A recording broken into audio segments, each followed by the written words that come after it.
Ça va bien les petites oreilles? Ça va bien? Ah. Tout le monde est prêt? C'est un week-end de spécial conte que la Maison de l'Enfance avait proposé samedi et dimanche dernier. 3 spectacles différents, 10 séances et une nouvelle fois un succès pour les organisateurs.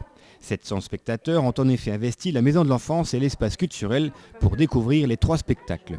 Nos caméras se sont penchées tout d'abord sur le spectacle Les ruisseaux font du pédalo de la compagnie Café Crème. Tout le monde est à l'abri.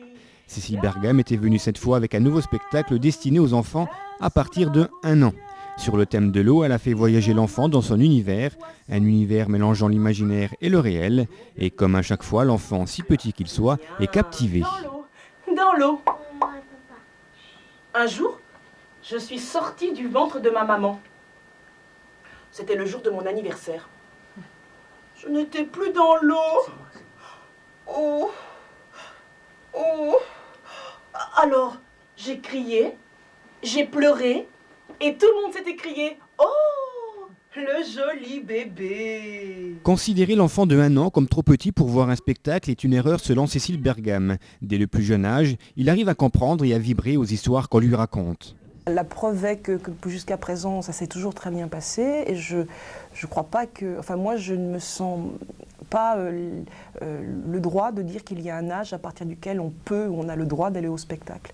Donc après, il y a des enfants qui sont plus sensibles ou qui sont déjà dans une maturité qui leur permet d'aller au spectacle, mais je ne crois pas qu'on décide à un moment donné, je crois que ce ne serait pas bien d'ailleurs de décider qu'à tel âge on peut voir un spectacle et à tel âge on ne peut pas.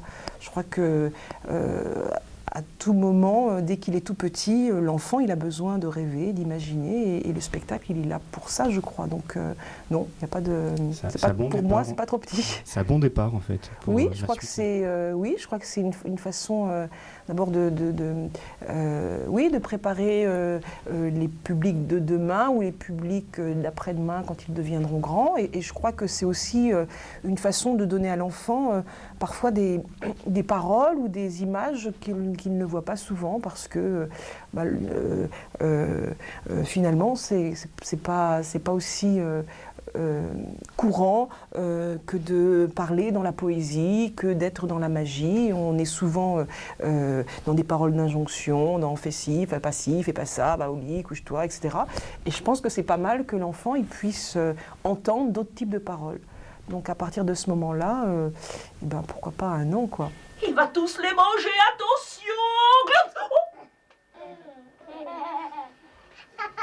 Plus qu'un petit poisson barbotte dans les vagues. Rolli par-ci, rolli par-là. Oh!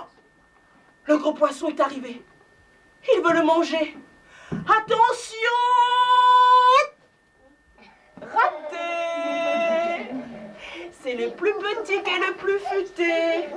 Finalement, c'est un bon public, le très jeune public. Oui, c'est un bon public parce que c'est un public curieux de tout déjà, c'est-à-dire que contrairement à un public d'enfants plus grands, je pense par exemple à l'adolescence, qui vient au spectacle avec un peu de réticence, surtout quand on leur dit qu'on va leur raconter des histoires. Les tout petits, ils sont émerveillés, enchantés de tout. Un rien les surprend, un rien les amuse ou un rien les fait pleurer. Donc dans ce sens-là, oui, c'est extraordinaire. Après, c'est fragile parce que c'est un tout petit, il faut arriver à maintenir l'attention de l'enfant. Ça, oui, ça c'est difficile. Mais au départ, le tout petit, il est prêt à tout prendre, je crois. C'est une tranche d'âge où l'enfant apprend beaucoup. Il est boulimique de tout, donc il est prêt à tout prendre, à tout entendre, dans la limite de ses capacités d'attention, évidemment.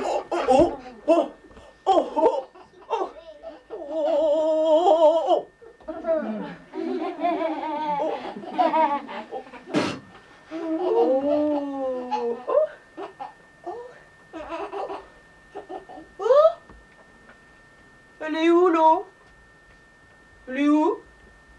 Tu la vois? Non? Accompagnés pour certains de leur doudou, le plus dur pour Cécile Bergam, c'est d'essayer de garder l'attention des enfants. Un exercice périlleux demandant une technique spécifique.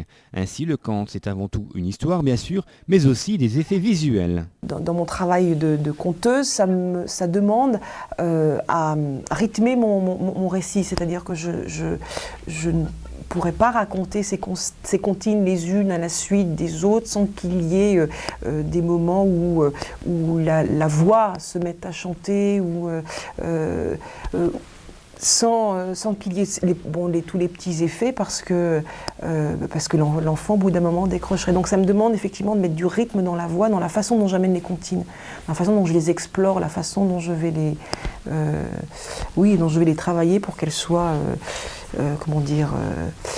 pimentées, savoureuses, goûteuses, que l'enfant à chaque fois il en veut encore, comme le petit qui frappait sa maman parce qu'il en voulait encore, c'est-à-dire de lui donner ce goût de toujours encore et encore et encore, donc d'être dans un rythme assez pulsé quand même.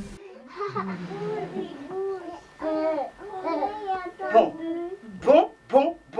Mais le savon, à quoi ça sert? Oh ben voilà, le bout du nez, les petits pieds, à se laver, la tête aux pieds. Et quand il n'y en a plus, ça veut dire qu'il a fondu. Tapez la tête, aujourd'hui c'est jour de fête. Il pleut, il mouille, c'est la fête à la grenouille. Tapez des mains, aujourd'hui la cinglinglin. Il pleut, il mouille, c'est la fête à la grenouille. Tapez la tête, aujourd'hui c'est jour de fête. Il pleut, il mouille, ouille. Ma petite couche est toute mouillée. Ma petite couche est toute trempée. Je crois bien que c'est pas la pluie.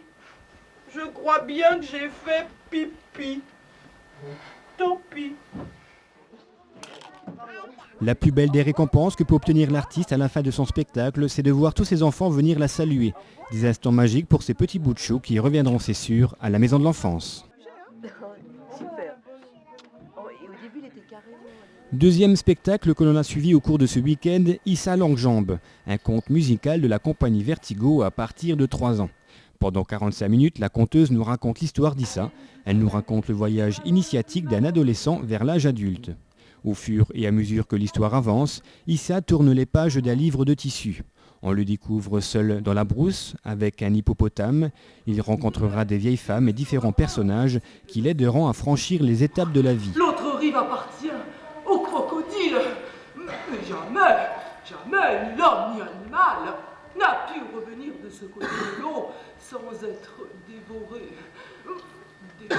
Finalement, après avoir traversé maintes épreuves, il deviendra un homme aimé et respecté des siens. Pour mettre en musique cette légende sénégalaise, Françoise, la conteuse, utilise des instruments traditionnels de ce pays, mais aussi de Côte d'Ivoire, du Cameroun ou du Chili. Elle utilise les kékés, les gangs, les calebasses magiques, le bâton de pluie ou les kalimbas.